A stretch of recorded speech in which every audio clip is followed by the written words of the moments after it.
Hello বন্ধুরা, আজ আমরা হরমোন সম্পর্কে কথা বলতে যাচ্ছি। প্রথমে হরমোন আসলে কি তা বুঝতে হবে।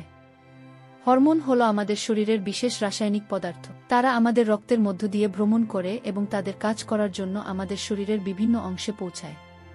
গবেষণা অনুসারে আমাদের শরীরে 50-এরও বেশি ভিন্ন হরমোন রয়েছে। এই সমস্ত হরমোন এন্ডোক্রাইন সিস্টেম নামক একটি সিস্টেমে একসাথে কাজ করে। এখন আমাদের শরীরে হরমোন আসলে কি করে? আমাদের শরীরের প্রায় সব কিছুতেই হরমোন গুরুত্বপূর্ণ ভূমিকা পালন করে। উদাহরণস্বরূপ, তারা খাদ্যকে শক্তিতে রূপান্তরিত করতে সাহায্য করে। তারা আমাদের শরীরের সবকিছুকে ভারসাম্যপূর্ণ রাখতে সাহায্য করে, হোমিওস্ট্যাসিস। তারা আমাদের শরীরকে সঠিকভাবে বৃদ্ধি এবং বিকাশে সাহায্য করে। তারা কখন আমরা ঘুমাই এবং কখন আমরা জেগে উঠি তা নিয়ন্ত্রণ করে। তারা এমনকি আমাদের মেজাজকেও প্রভাবিত করে। এখন হরমোন ভারসাম্যহীনতা সম্পর্কে কথা বলা যাক। শরীরে একটি নির্দিষ্ট হরমোনের খুব বেশি বা খুব কম থাকলে হরমোন ভারসাম্যহীনতা ঘটে। কিন্তু কেন হরমোন ভারসাম্যহীনতা ঘটে? এর অনেক কারণ আছে, যেমন কিছু অসুস্থতা, অস্বাস্থ্যকর খাদ্যাভ্যাস, অত্যধিক মানসিক চাপ, পর্যাপ্ত ঘুম না হওয়া, বার্ধক্য, গর্ভাবস্থা অথবা মেনোপজ। এখন আপনি কিভাবে বুঝবেন যে আপনার হরমোনের ভারসাম্যহীনতা আছে?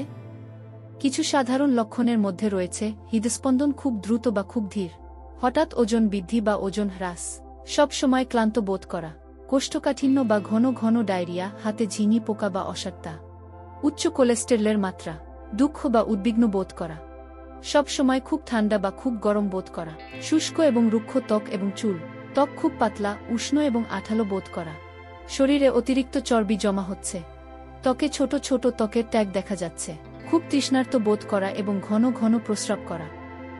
এখন হরমোনের ভারসাম্যহীনতা কি কি স্বাস্থ্য সমস্যার কারণ হতে পারে? হরমোনের ভারসাম্যহীনতার কারণে সৃষ্ট কিছু সাধারণ সমস্যা হল অনিয়মিত পিরিয়ড। হরমোন ভারসাম্যহীন হলে পিরিয়ড দেরিতে, তাড়াতাড়ি বা খুব বেশি বা খুব কম রক্তপাতের সাথে আসতে পারে। বন্ধ্যাত্ব। হরমোন ভারসাম্যহীন হলে এটি সন্তান ধারণকে কঠিন করে তুলতে পারে। ব্রণ। হরমোন স্থিতিশীল না হলে ব্রণ দেখা দিতে পারে, বিশেষ করে কিশোর কিশোরীদের মধ্যে। ডায়াবেটিস। যদি শরীর পর্যাপ্ত ইনসুলিন তৈরি না করে, তবে এটি ডায়াবেটিসের কারণ হতে পারে, যা রক্তের শর্করার মাত্রাকে প্রভাবিত করে। থাইরয়েড সমস্যা। যদি থাইরয়েড হরমোন খুব বেশি বা খুব কম হয়, তবে এটি শরীরের ওজন, শক্তির মাত্রা এবং শরীরের তাপমাত্রাকে প্রভাবিত করতে পারে। এখন হরমোনের ভারসাম্যহীনতা থাকলে আপনার কি করা উচিত?